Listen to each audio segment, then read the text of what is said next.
안녕하십니까. 세상 읽어주는 남자 이상훈입니다. 오늘은 하웨이 얘기 좀 하겠습니다. 오늘 미국 매체 WCCF 텍에 주목할 만한 기사가 났습니다. 이 하웨이가 그래픽 처리 장치, 그 GPU 시장에 진입하기 위해서 눈독을 들이고 있다는 소식입니다.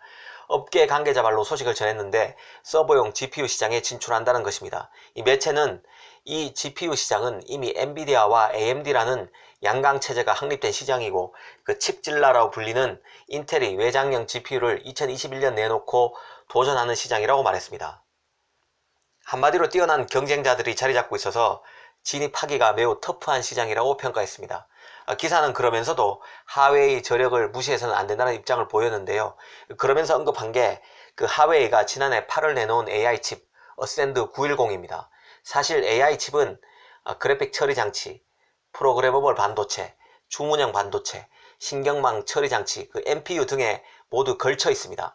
하웨이는 어센드 910을 수천 개 연계한 AI 트레이닝 클러스터 아틀러스 900을 지난해 공개했었는데요. 이 아틀러스 900은 AI 트레이닝 성능을 측정하는 기준인 레스넷 50을 완성하는데 59.8초 밖에 걸리지 않았습니다. 이는 그 기존 세계 기록을 10초나 단축한 것입니다.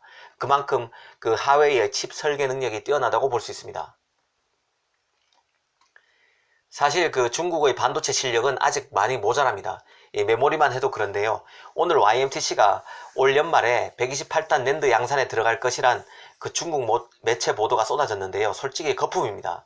말만 앞세우는 게 중국 메모리입니다. 이미 나왔다는 YMTC의 64단 낸드 제품도 형편없다는 평가를 받고 있습니다. YMTC가 128단 낸드를 실제 양산하더라도 제대로 될지는 미지수라는 뜻입니다. 아니 제대로 안 될 가능성이 훨씬 높다는 게 객관적 평가일 것입니다.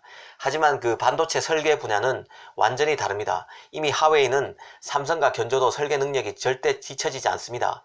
일전에도 말씀드렸지만 설계는 반도체 후발주자가 빨리 추격이 가능한 유일한 분야입니다. 이 반도체 IP를 ARM이나 AMD 등으로부터 로열티를 지불하고 모두 쓸 수 있기 때문인데요. 실제 하웨이의 그 AI 칩 개발 능력은 국제 컨설팅 업체로부터 후한 평가를 받고 있는 상황입니다. 이 콤파스 인텔리전스라는 곳이 있는데요. 여기서 지난해 발표한 AI 칩셋 글로벌 순위에서 하웨이는 7위에 올랐습니다. 점수는 90점을 받았는데요. 1위인 엔비디아와 차이가 4.4포인트에 불과합니다. 2018년에는 20.8포인트나 차이가 났었는데 크게 줄어든 것입니다. 이 삼성은 13위입니다. 하웨이가 7등이니까 6위나 뒤쳐져 있는데요. 하웨이가 이미 그 AI 칩 설계 능력에 있어서는 삼성보다 한 수 위라는 뜻입니다.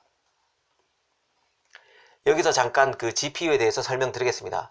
이 CPU가 기본적으로 고학력 연구원이라면 GPU는 수십 명의 단순 노동자 같은 역할을 수행하는 프로세서입니다.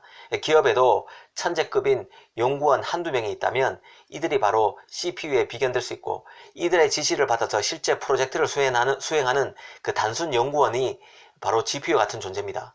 이 프로그래밍에서도 고급 연산을 하는 CPU가 있고 GPU처럼 더하고 곱하고 나누고 평균내고 복사하는 수준의 단순 연산을 빨리빨리 해주는 역할도 필요한데요. 바로 이게 GPU라는 뜻입니다. 기본적으로 GPU는 화면에 데이터를 표시하는 것을 목적으로 개발됐기 때문에 단순 연산에 강합니다.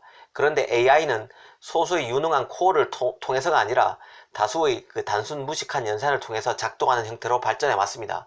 이런 단순 연산에 특화된 프로세서가 바로 GPU인데요.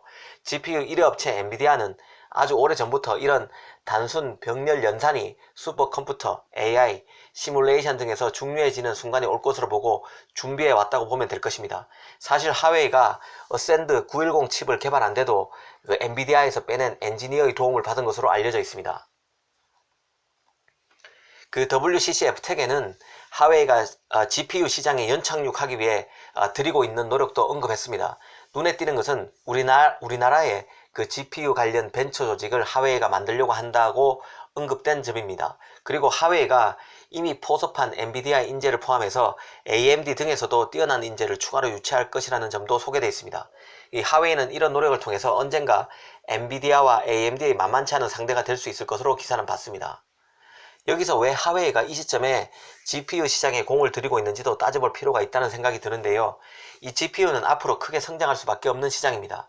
자율주행, 머닝러신, 빅데이터 등에는 연산을 동시에 수행 가능한 GPU가 쓰일 수밖에 없습니다. 이 나중에는 GPU보다 훨씬 복잡한 연산을 위한 프로세서인 NPU, 그러니까 신경망 처리 장치가 쓰이게 되겠지만 제대로 된 NPU가 나오기 전까지는 GPU가 AI에 활용될 수밖에 없습니다. 앞으로 GPU 시장이 노다지로 커질 수 있음을 하웨이가 알고 진출했다는 뜻입니다. 기사에서는 중국이 2022년까지, 그 내후년이죠. 2022년까지 중국 정부 장비에서 모든 외국산 하드웨어를 교체해야 하는데 이 점을 노리고 하웨이가 GPU 시장에 뛰어들었다는 분석도 내놨습니다. 칩 설계 능력을 갖춘 하웨이가 중국 정부의 도움을 제대로 받기 위해서 더 적극적으로 GPU 개발에 박차를 가하고 있다는 것입니다. 사실 하웨이가 마주할 난관도 있습니다. 바로 파운드리 문제인데요.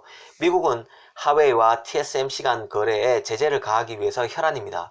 이런 상황이기 때문에 하웨이의 GPU 시장 진입도 영향을 받을 수 있습니다. 그 GPU는 이미 7나노, 5나노 공정에서 만들어지고 있습니다. 하웨이로서는 TSMC의 도움을 받아야 합니다. 파운드리로서 다른 대안이라고 해봐야 삼성전자밖에 없습니다. 특히 TSMC는 현재 엔비디아와 AMD의 물량을 대부분 다 맡고 있습니다. TSMC로서는 하웨이 GPU 물량을 맡을 경우 미국 정부의 눈치뿐만 아니라 최대 고객인 AMD, 엔비디아한테도 싫은 소리를 들을 수밖에 없는 처지일 수 있습니다. 자칫 그 후발주자 하웨이까지 잡으려다 엔비디아, AMD라는 대열을 놓칠 수 있는 딜레마에 TSMC가 빠질 수도 있다는 뜻입니다. 이는 하웨이가 삼성전자나 중국 자체 파운드리인 SMIC와 같은 파운드리를 긍정적으로 검토할 수밖에 없을 것이란 결론으로 연결됩니다. SMIC가 지금 7나노, 5나노 공정이 안 되기 때문에 삼성이 가장 유력하겠죠. SMIC가 올 연말에 7나노 공정으로 빨리 진입하려고 하는 것도 바로 이런 하웨이의 GPU 시장 진출과도 맞물려 있다고 생각이 듭니다. 오늘 이 시간에는 하웨이의 GPU 시장 진출에 대해서 따져봤습니다. 감사합니다.